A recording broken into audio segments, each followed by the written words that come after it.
dan tidak toleran dengan alur pemikiran ketika berkaitan dengan penghakiman. Mereka berkata bahwa jika aku melakukan yang tidak adil, maka aku telah menjadi orang yang lebih baik. Karena aku memuliakan Allah, karena kebenarannya akan nampak oleh aku. Apakah kemudian hal ini berarti bahwa kita menolak Allah? Apakah kita seharusnya melakukan apa yang salah supaya kita menerima apa yang baik? Ya, ini merupakan pikiran aneh. Tapi Paulus kemudian menjawab hal ini dengan bertanya. Jadi bagaimana? Adakah itu menggunakan kita daripada orang lain? Apakah kita lebih baik daripada para politikus? Atau apakah Tuhan lebih baik daripada supporternya? Siapakah yang lebih baik? Jemaat atau penatua gereja? Siapa yang lebih baik? Dan siapa yang lebih buruk dari yang lain? Apakah analogi seorang bukan Yahudi? Dan terjemahnya dituliskan betul. Jadi bagaimana? Adakah kita mempunyai kelebihan daripada orang lain? Sama sekali tidak. Sebab di atas telah kita tuduh baik orang Yahudi maupun orang Yunani bahwa mereka semua ada di bawah dosa. Paulus melanjutkan perkataannya dan menunjukkan sebuah hasil manusia dari manusia berdasarkan kacamata Allah. Apakah kita ini bisa dibandingkan dengan kebenaran Allah? Roma pasal 3 mulai ayat yang ke-10 berkata, tidak ada yang benar, seorang pun tidak. Tidak seorang pun yang berakal budi. Tidak ada seorang pun yang mencari elok. Semua orang telah menyeleweng. Mereka semua tidak berguna. Tidak ada yang berbuat baik, seorang pun tidak. Rongkongan mereka seperti kebun yang ternanam. Lidah mereka merayu-rayu. Mereka mau memberikan. Mulut mereka penuh dengan sumpah serapah. Tapi mereka cepat untuk melupakan barang. Permusuhan dan kebinasaan mereka tinggalkan di jalan mereka. Dan barang mereka tidak mereka kenal. Ada sampai kepada tidak ada kepada orang itu. Tetapi kita tahu bahwa segala sesuatu yang terkandung dalam kitab Taurat disebutkan kepada mereka yang hidup di bawah hukum Taurat, supaya tersumbat setiap mulut dan seluruh dunia jatuh ke bawah hukuman Allah. Sebab tidak seorang pun yang dapat dibenarkan di hadapan Allah oleh karena melakukan hukum Taurat, tapi justru oleh hukum Taurat orang berdosa. Saudara Paulus mulai membuktikan apa yang kita ketahui berdasarkan ungkapan yang populer. Kita semua sama. Tidak ada seorang pun yang lebih baik dari orang lain dalam kacamata Allah. Dari sudut pandangan mengenai kebenaran Allah, kita semua ini sama. Setiap orang ada dalam keadaan yang sama. Setiap orang ada dalam keadaan yang tidak jauh berbeda dari kriteria ilahi, yaitu menurut Allah. Kita semua membutuhkan keselamatan. Tidak ada yang lain. Kita semua ini merupakan budak berdosa. Kita lemah bergantung dalam amal keras. Tidak ada yang layak bagi kita persembahkan di hadapannya. Ada orang yang benar, seorang pun tidak. Setiap orang ada di dunia ini yang melakukan kesalahan dan berdosa di hadapan Allah. Dan ketika mencoba untuk memperoleh kebenaran dengan cara kita sendiri, kita mulai menghitung kebaikan kita yang kita dasarkan kepada pendapat kita sendiri. Kita membandingkan diri kita dengan orang lain yang lebih buruk dari kita, yaitu mereka yang sepertinya dosanya lebih parah daripada kita. Namun dalam pandangan Allah, sesuai dengan kehakiman ilahnya, tidak ada seorang pun yang bisa dianggap benar, seorang pun tidak. Kita semua adalah pendosa tanpa kecuali. Jadi oleh karena itu dari Paulus sampai kepada perkataan ini, kita bisa percaya kepada semua agama Yahudi atau agama bukan Yahudi lainnya. Bahkan dengan melakukan Taurat dan dengan melakukan setiap yang ada di dalamnya sekalipun, hal tersebut tidak akan dapat membenarkan kita. Tak satu pun dari hal tersebut yang membuat kita menjadi benar. Jadi Paulus mulai memberikan kepada kita sebuah resume dari pasal ini. Dan seiring berjalannya bagian ini, Rasul Paulus memberitahu kita bagaimana kita dapat mendapatkan pembenaran ini dan bagaimana prosesnya. Paulus berkata, tapi sekarang tanpa hukum Taurat, kebenaran Allah telah dinyatakan. Seperti yang disaksikan dalam kitab Taurat dan kitab-kitab Nabi, yaitu kebenaran Allah masing-masing dalam Yesus Kristus bagi semua orang yang percaya. Sudah tidak ada perbedaan. dosa. Dan karena semua orang telah berbuat dosa dan telah kehilangan kemuliaan Allah. Dan oleh kasih karunia telah diberikan dengan cuma-cuma karena penebusan dalam Kristus Yesus. Kristus Yesus telah ditentukan Allah menjadi jalan pendamaian karena iman dalam darahnya. Hal ini dibuatnya untuk menunjukkan keadilannya karena ia telah membiarkan dosa-dosa yang telah terjadi dalam pada masa kesabaran. Maksudnya ialah untuk menunjukkan keadilannya pada masa ini, supaya nyata bahwa ia benar dan juga membenarkan orang yang percaya kepada Yesus. Pembenaran Allah tidak diberikan kepada kita melalui hukum Taurat, namun hal ini diberikan melalui iman. Maksudnya, apa yang dipikirkan baik pada kaum Yahudi maupun orang bukan Yahudi pada waktu itu, pembenaran merupakan sesuatu yang kita peroleh di luar Allah melalui perbuatan baik dan usaha yang keras. Dan hal ini cukup mudah bagi kita lihat karena setiap agama di dunia ini percaya kepada perbuatan baik, percaya bahwa dengan usaha dan amal baik manusia mereka dapat semakin dekat kepada Allah. Sekarang kabar utama yang muncul mengenai Injil yang dipaparkan dalam kitab Roma adalah bahwa kita semua sama. Kita tidak bisa menyenangkan Allah melalui perbuatan kita, yaitu dengan melakukan hukum Taurat. Hukum Taurat tidak diberikan supaya manusia bisa mendapatkan keselamatan. Hukum Taurat diberikan bukan sebagai solusi dari dosa, karena hukum Taurat memang bukan solusi dari dosa. Dan hal ini tidak menyelamatkan setiap orang. Perhatikan ayat 20. Karena justru oleh hukum Taurat, orang mengenal dosa. Jadi hukum Taurat bertujuan untuk menyatakan kesalahan-kesalahan. Ini merupakan cermin yang menunjukkan kekurangan dan kecacatan kita, yaitu masalah dalam kehidupan kita.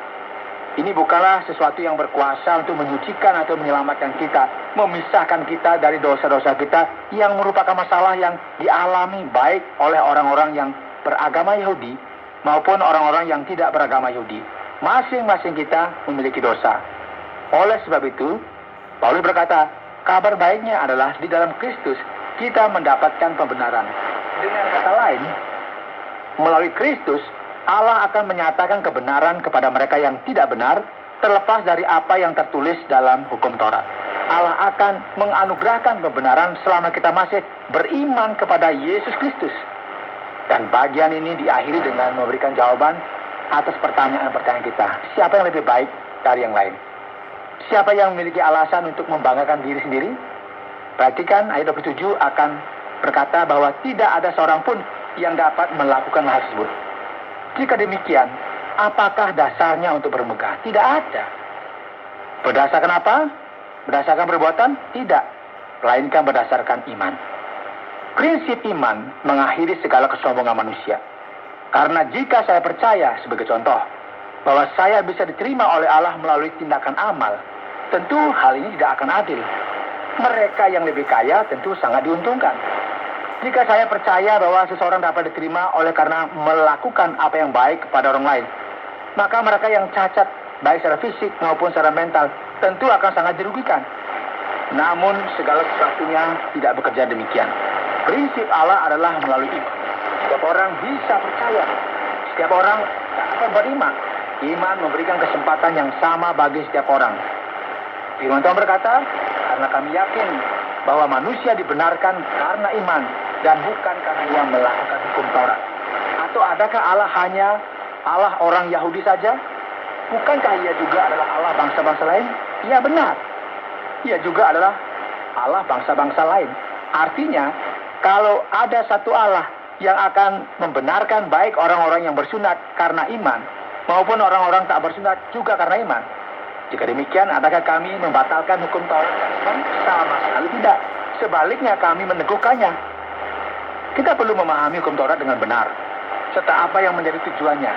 Pendengar yang dikasihi Tuhan, kiranya Allah menolong kita untuk memahami bahwa pembenaran Allah yang sejati hanya diberikan melalui Yesus Kristus. Anda sedang mendengarkan Jalan 66 dalam rangkaian Surat Roma pasal yang ketiga yang telah dijelaskan oleh Pak Yohanes dengan topik kita semua satu macam. Baiklah Pak Yohanes, kita sampai kepada pembahasan kitab Roma dan Pak Yohanes sudah menjelaskan kitab Roma pasal yang ketiga ini. Bagian ini mengatakan bahwa kita semua telah bersalah. Kita semuanya ini merupakan pendosa. Maksudnya bagaimana ini Pak Yohanes? Apakah kita semua ini telah melakukan kesalahan? Dan apakah segala tindakan yang dilakukan oleh saya salah begitu? Dan apa yang Paulus ingin ajarkan kepada kita pada bagian ini? Ya, kita perlu berhenti sejenak dan mulai menganalisa hal ini dengan teliti ya Pak Oti. Karena banyak orang yang tidak tahu dengan jelas mengenai hal ini. Pada dasarnya manusia tidak pernah menyadari bahwa kita semua ini adalah pendosa. Ada banyak pendapat di sini.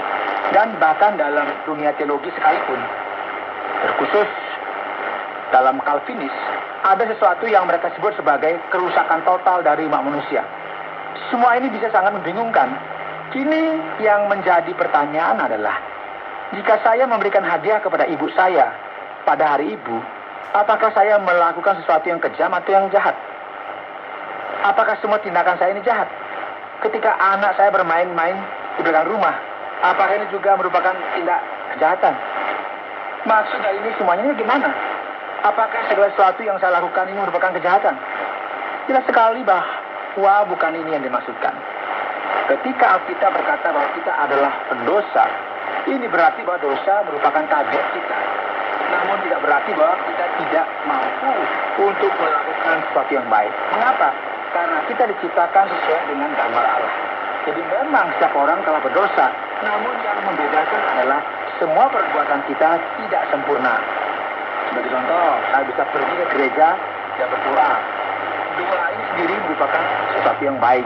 Karena setiap kita perlu berdoa kepada Allah. Namun yang membedakan adalah doa-doa saya mungkin tidak akan lulus uji oleh Allah. Seringkali kita berdoa oleh karena motivasi hal lainnya yang kita pikirkan. Sebagai contoh, kita memikirkan apa yang orang lain pikirkan mengenai kata-kata yang kita gunakan. Jadi sebenarnya dalam hal ini, motivasi kita adalah kesombongan. Kurang lebih, ini seperti memamerkan ya kepada orang lain mengenai doa-doa kita yang indah. Wah, bagus sekali. Jadi di dalam setiap laku dan perbuatan kita selalu ada kehadiran dosa. Ini merupakan hal yang sama dengan seseorang yang mengalami penyakit TBC. Segala sesuatu yang mereka lakukan tidak selalu mengenai TBC. Namun penyakit TBC tersebut masih ada di sana.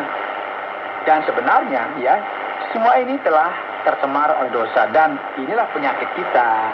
Tidak segala sesuatu yang kita lakukan selalu berkaitan dengan kita atau dengan penyakit kita. Namun kita hanya akan sembuh jika kita mendapatkan obat yang tepat. Dan obat yang tepat bagi dosa-dosa kita adalah Yesus Kristus. Benar sekali Pak Yohanes. Sekarang kita perhatikan pada ayat yang kelima dari kitab Roma pasal yang ketiga ini Pak. Ada frase yang menarik di sini. Paulus katakan, aku berkata kepada manusia. Apakah Paulus memberikan pendapatnya sendiri di sini? Atau seharusnya ini adalah inspirasi ilahi? Bagaimana kita bisa memahami hal ini Pak Yohanes? Ya, mari kita perhatikan Pak Oti. Dalam ayat 5 dikatakan, tetapi jika ketidakbenaran kita menunjukkan kebenaran Allah, apakah yang akan kita katakan? Tidak adilkah Allah? Aku berkata sebagai manusia, dalam hal ini Paulus tidak berkata bahwa ini adalah perkataannya, bukan perkataan Allah, dan ia memberikan pendapatnya sendiri. Dan ini bukanlah bagian dari inspirasi Roh Kudus. Tidak demikian. Kita tidak bisa menghiraukan bagian dalam Alkitab ini dan berkata bahwa ini bukanlah firman Allah. Paulus sedang menekankan dalam ayat ini bahwa dia sedang meresponi sebuah kritik yang spesifik yang muncul yang bertentangan dengan Injil. Jadi ia membuat pertanyaan. Bisakah seseorang berkata bahwa Allah tidak adil karena ia menyatakan murkanya? Kemudian ia berkata bahwa ini adalah pendapat yang manusiawi. Ini merupakan sesuatu yang menjadi pertanyaan manusia. Dalam terjemahan baru, sebenarnya jelas sekali dikatakan aku berkata sebagai manusia. Jadi ini merupakan pendapat Paulus dan kita perlu memahami hal ini dalam keseluruhan konteks paragraf, bukan dalam frase yang terpisah. Kita tidak bisa memisahkan bagian ini dan berpendapat bahwa ini merupakan pendapat Paulus secara pribadi. Pendapat yang mengatakan seperti ini merupakan dalih dan harus kita singkirkan. Segala sesuatu yang kita temukan dalam Alkitab adalah firman atau perkataan Allah, dan semua ini ditulis atas inspirasi Roh Kudus. Dan hal ini akan kita pahami dengan jelas jika kita melihat pada keseluruhan konteks, bukan sebagai frase yang terpisah. Baik, terima kasih banyak Pak Yohanes untuk penjelasannya. Saya bisa mengerti hal ini. Pak Yohanes, ada orang yang mengatakan bahwa Alkitab itu begitu besar dan banyak sekali yang perlu untuk dibaca. Namun, yang terpenting adalah Perjanjian Baru. Karena apa? Karena merupakan bagian yang berbicara mengenai Yesus dan segala sesuatu yang ia lakukan. Tapi ketika kita membaca dalam kitab Roma ini, kita banyak melihat di sana tentang hukum Taurat. Apakah ini berarti bahwa kita perlu kembali ke dalam Perjanjian Lama? Dalam Perjanjian Lama, orang-orang diselamatkan oleh karena melakukan hukum Taurat. Dan sekarang tidak lagi. Apakah saat ini yang terpenting adalah iman dalam Yesus Kristus dan Perjanjian Baru saja, Pak Yohanes? Apakah kita perlu untuk mengesampingkan Perjanjian Lama dan menyimpannya baik-baik? Ya, memang segala sesuatu yang berkaitan dengan hukum Taurat dan Perjanjian Lama merupakan sesuatu yang membingungkan Paulus. Banyak orang kurang bisa memahami hal ini. Jadi sekarang mari kita melihat kembali di dalam firman Tuhan dan kita coba untuk menjawab hal ini. Hukum Taurat sebenarnya diberikan bukan dengan maksud untuk menyelamatkan seseorang. Tujuan dari hukum Taurat diberikan adalah untuk menyatakan kepada kita bahwa Allah itu kudus dan benar. Hal ini menyatakan kepada kita sebuah arahan atau panduan dalam kehidupan kita. Hukum Taurat menjelaskan kepada kita tentang apa itu standar Allah dan bahwa kita ini adalah pelanggar atau pendosa. Hukum Taurat diberikan kepada kita sebagai bukti bahwa kita jauh dari standar ilahi.